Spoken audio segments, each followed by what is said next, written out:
We didn't talk about it again until everything exploded. A few weeks later, I took time off work and left town for several days. I needed space, distance, silence. While I was gone, I got a notification from my door camera.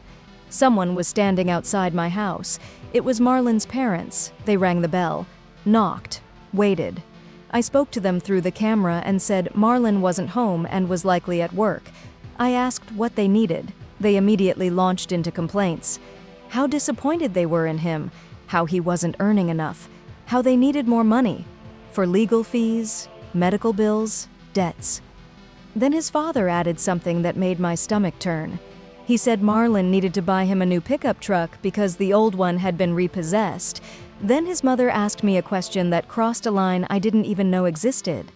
She asked if I was sleeping with Marlon. I told her no, that we were just friends, and that Marlon himself had told me she didn't want us together because I was too dark for her. There was a pause. Then she said that given her age and health, she just wanted grandchildren, even if they were mixed. She smiled while saying it. Then she said that if Marlon and I had sex and I got pregnant, she wanted to choose the baby's name. I stood there, frozen, staring at my phone. They left shortly after. When I returned home a few days later, everything was destroyed. Marlon's room was trashed, furniture overturned, drawers ripped out. The living room wasn't much better. He was sitting on the couch, completely hollowed out. He told me what happened. His parents had come back again. This time, he let them in. They screamed at him for not making enough money, told him he was a failure, pressured him into taking out a loan. Then his father took him to a dealership, and Marlon signed papers for that truck. When he came home, he broke. I called our mutual friend Tiffany and asked her to come over. The three of us talked for hours. We told him, again, that he needed to cut contact with his parents, that they were destroying him, that this wasn't sacrifice, it was exploitation. Tiffany even offered to pay for therapy. He refused, said he just needed to try harder. That was the moment I realized something important. He wasn't trapped. He was choosing this. That night, after everyone left, I sat alone and understood something painful but clear. As long as Marlon stayed in my house, his family would keep showing up. And eventually, someone was going to get hurt. Me. The next morning, I told Marlon we needed to talk. I didn't yell, I didn't threaten, I didn't soften it either. I told him his parents had come to my house while I was gone. I repeated word for word what his mother said about pregnancy and naming a child. He went pale. But instead of anger at them, he started making excuses. She didn't mean it like that. She's just stressed. She's old-fashioned. That was when I lost my patience. I told him this wasn't just about him anymore. His family was now directly interfering in my life, my home, my safety. I reminded him what happened to Paige, the police, the assault, the restraining order. I asked him one simple question. If we were together and your family did this to me, would you protect me? He didn't answer. He just said he'd try to balance things better. That was the answer. I told him very clearly that I wasn't going to date him, not now, not later, not ever, unless he completely cut contact with his parents, not reduced contact, not set boundaries, not try. Cut contact. He looked shocked. He said that was impossible, that they were his family. I told him something he didn't want to hear, that every relationship he ever had would fail for the same reason Paige's did, that no woman would be safe in his life as long as his parents had access to him, that love doesn't survive when it's constantly fed to wolves. That night, I went to bed. We didn't talk about it again. But things changed. The air in the house changed, and I knew it was only a matter of time before something broke completely. After that conversation, things between Marlon and me settled into a tense, quiet routine. We were still living under the same roof, still technically friends, but the dynamic had shifted. I stopped trying to fix him. I stopped explaining myself. I stopped hoping he'd suddenly wake up and see what everyone else saw. 7 months had passed since Paige broke up with him. 7 months of him paying his parents' bills, their credit card debt, their shopping addictions, their legal expenses. 7 months of him barely scraping by despite earning more than I did. 7 months of emotional collapse, guilt, self-blame, and denial. He was still living with me. He was still paying rent, utilities, and groceries as agreed. And I was already exhausted. One evening, while I was sitting on the couch watching Netflix, Marlon asked me if I would consider going on a real date with him. Not casually, not joking, a real date. I paused the show and told him we needed to be honest with each other. I said that if this were just about him, who he was when his family wasn't around, I might have said yes.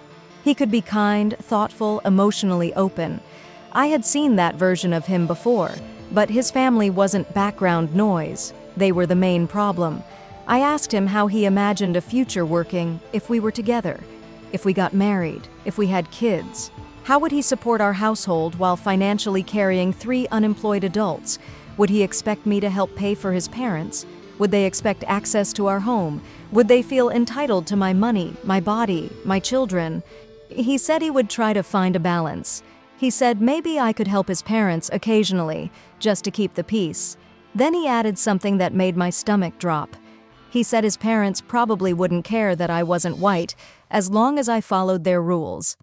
At least, when they were around. That was it. I told him plainly that unless he completely cut contact with his parents, I wouldn't date him, and that any relationship he entered would end the same way Paige's did if nothing changed. I got up and went to bed. We never revisited the conversation. Not long after that, things escalated. One weekend, I took time off work and went away with a man I'd recently met online. I'll call him Jack. He was older, 55, and had a cabin in the mountains. I wanted distance, silence, a break from the constant emotional weight in my own house. While I was gone, my doorbell camera sent me a notification. Marlon's parents were standing at my front door. I answered through the intercom and told them Marlon wasn't home. They immediately launched into complaints about his income, about how he wasn't doing enough, about needing more money for legal fees, shopping debt, medical bills. Then his mother asked if Marlon and I were sleeping together. I said no. I told her Marlon himself had said she didn't want him dating me because I was too dark for her. She changed her tune instantly. Suddenly she said she just wanted grandchildren, mixed race or not. Then she said that if Marlon and I had sex and I got pregnant, she wanted to name the baby. I ended the conversation. When I came home a few days later, I walked into chaos. Marlon's room was trashed. Parts of the living room were destroyed, and he was sitting on the couch completely broken. His parents had come back while I was gone. They had insulted him, berated him, demanded more money. He agreed to take out a loan for them. Then he went with his father to a dealership and signed paperwork for a truck his father wanted. When he got home, he snapped. That was the moment I realized this wasn't just sad anymore. It was dangerous. I called our mutual friend Tiffany, and she came over. We tried to calm him down. We told him, again, that he needed to cut contact with his family. Tiffany even offered to pay for therapy. He refused. He said we misunderstood his parents, that they were just stressed, that he needed to try harder. Later that night, I spoke with Paige. She told me to be careful. She warned me that his mother was obsessed with grandchildren. She told me not to let his family near me, and that's when I knew I had waited too long. I decided I would ask Marlon to move out, but only once I knew he had somewhere to go. Before I could act, everything exploded. His parents came to my house again while I was away. This time, Marlon was home. They demanded more money. They demanded obedience. They demanded control. After they left, Marlon destroyed his room in rage. That was the night I told him he needed to leave. Not immediately, but soon.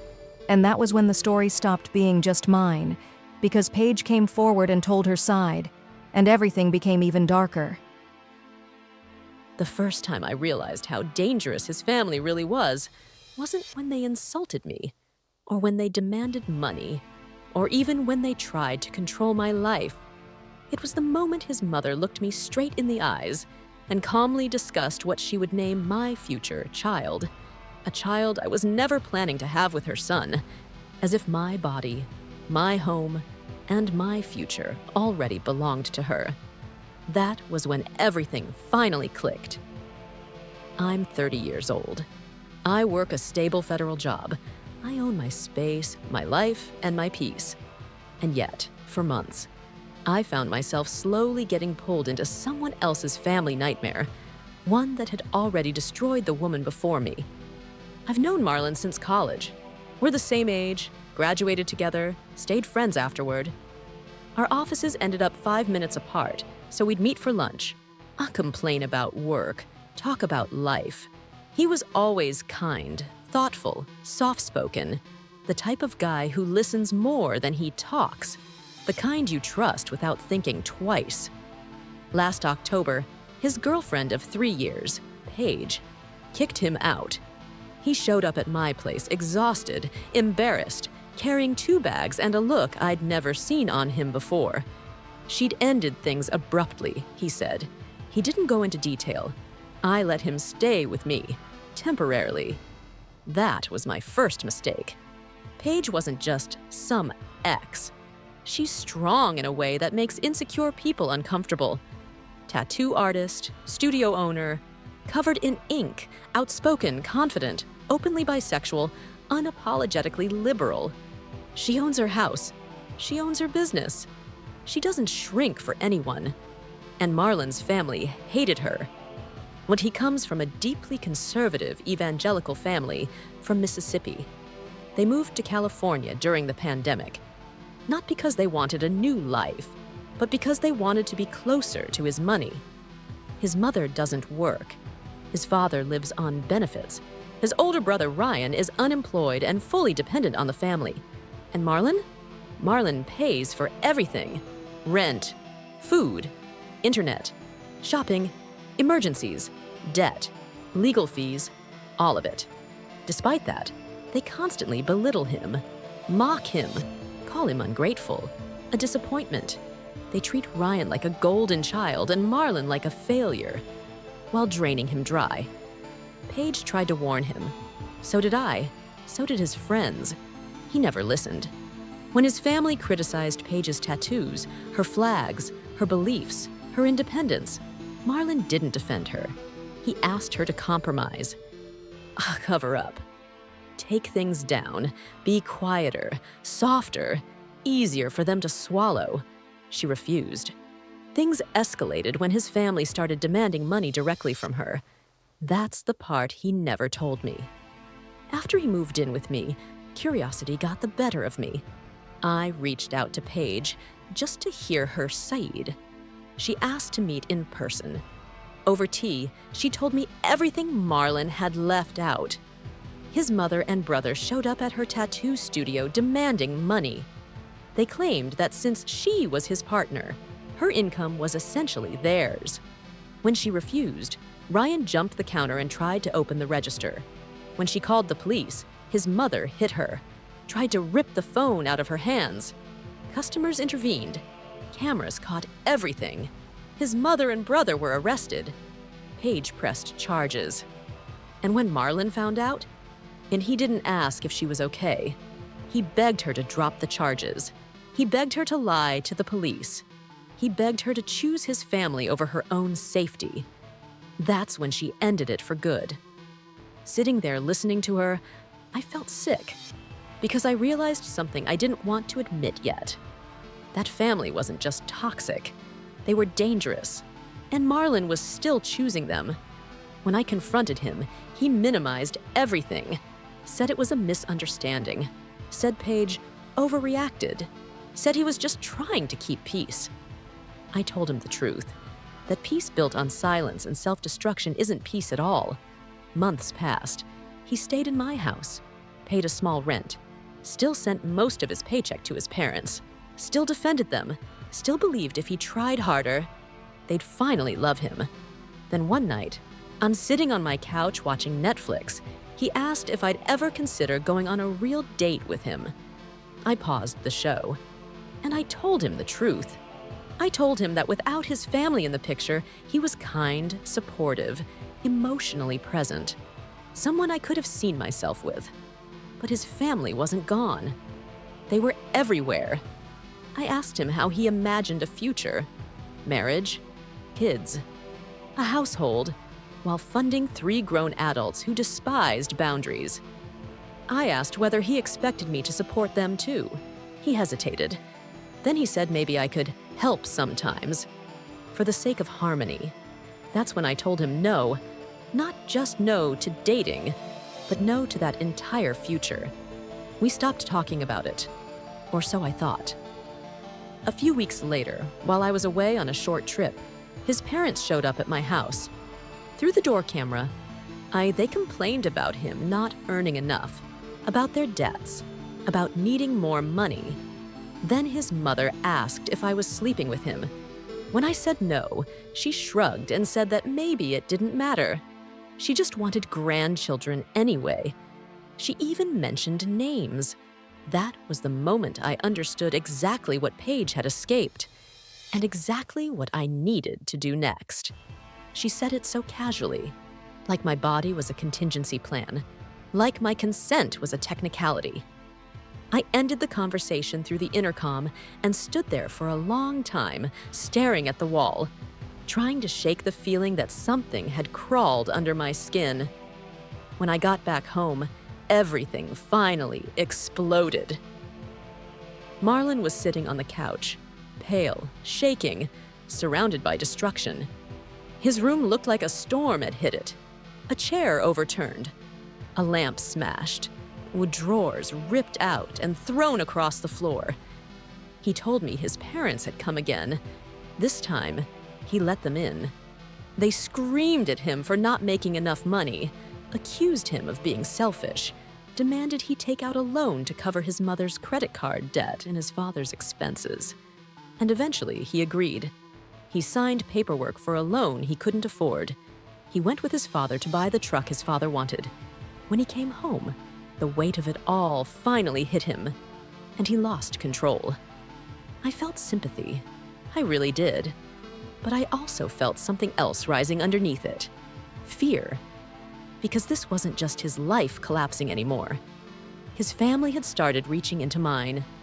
That night, I told him everything his mother had said to me through the door camera, about babies, about names, about expectations. He apologized, promised he'd talk to them, promised he'd set boundaries. I'd heard those promises before. A few days later, I spoke to Paige again. She warned me, calmly, firmly, to keep his family away from my home. She told me his mother had an unhealthy fixation on grandchildren, that she didn't respect legal boundaries, that she didn't stop once she set her mind on something.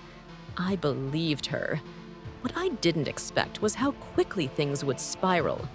Not long after that, his family showed up at my workplace, then started calling me, messaging me, demanding that I contribute financially because I was the woman in his life. They told me I should let them move into my house. They told me I should hand over control of my finances to Marlon. They told me I should submit. That was the word his mother used. Submit. I tried to shut it down. Blocked numbers, hung up calls, told Marlon to make it stop. He brushed it off. Then came the day they showed up at my door again. I wasn't home. But when I returned later that evening, I found my locks scratched, my porch disturbed, and a neighbor who told me they'd been yelling for a while before leaving. That night, something in me snapped into place. I sat Marlon down and told him, clearly and without softness, that I would not live like this, that his family was no longer welcome anywhere near my home or my life, that if he couldn't cut contact, then he needed to leave. He cried. He begged. He told me I was asking him to abandon his family. I told him I was asking him to stop letting them destroy everyone around him. He didn't answer. A few days later, his mother and brother went back to Paige's studio. That time, it ended with police sirens. Ryan tried to steal from the register. His mother assaulted Paige again. Customers intervened. Cameras recorded everything. This time, there was no room to deny what happened. Ryan went to jail. His mother was fined. And Marlon screamed at Paige for calling the police. He demanded she withdraw the charges. He told her she was ruining his family. That night, when he came home to my house, he turned on me. He yelled about legal fees, about how much this would cost him, about how unfair it was that his family was being punished. I was standing there with my jaw clenched, listening to a man more upset about money than about the woman who'd been assaulted. Then he said something that ended everything. He told me I should convince Paige to lie. I stared at him, and I realized that this wasn't a man trapped by his family. This was a man who would sacrifice anyone to keep them.